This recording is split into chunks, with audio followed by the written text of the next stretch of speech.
بسم الله الرحمن الرحيم. الحمد لله رب العالمين، والصلاة والسلام على سيد الأنبياء والمرسلين وعلى آله وصحبه أجمعين. أما بعد، فإن أصدق الحديث كتاب الله، وأحسن الهدي هدي محمد صلى الله عليه وسلم، وخير الأمور عبادمها، وشر الأمور محدثاتها، وكل محدثة بدعة، وكل بدعة ضلالة، وكل ضلالة في النار. وبالسند المتصل منا إلى الشيخ الإمام الهمام الحافظ الحجة أمير المؤمنين في الحديث أبي عبد الله محمد بن إسماعيل بن إبراهيم بن المغيرة بن بردزبة الجعفي اليماني البخاري رحمه الله تعالى.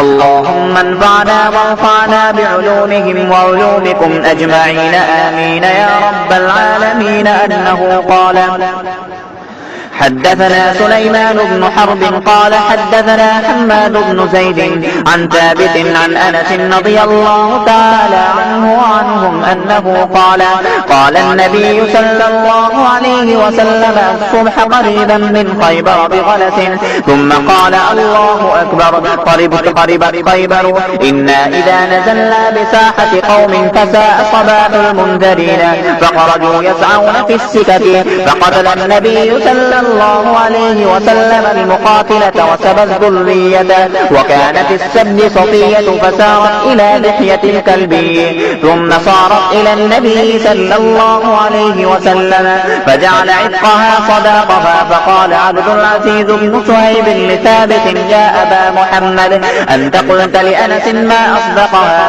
فحرك ثابت رأسه تصديقا له.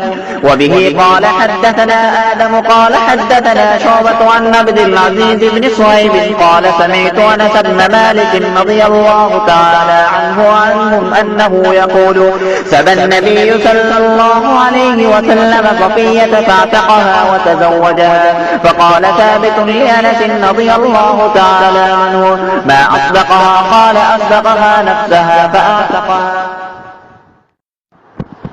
بسم الله الرحمن الرحيم. الحمد لله رب العالمين، والصلاة والسلام على سيد الأنبياء والمرسلين وعلى آله وصحبه أجمعين. أما بعد، فإن أصدق الحديث كتاب الله، وأحسن الهدي هدي محمد صلى الله عليه وسلم، وخير الأمور عبادمها، وشر الأمور محدثاتها، وكل محدثة بدعة، وكل بدعة ضلالة، وكل ضلالة في النار.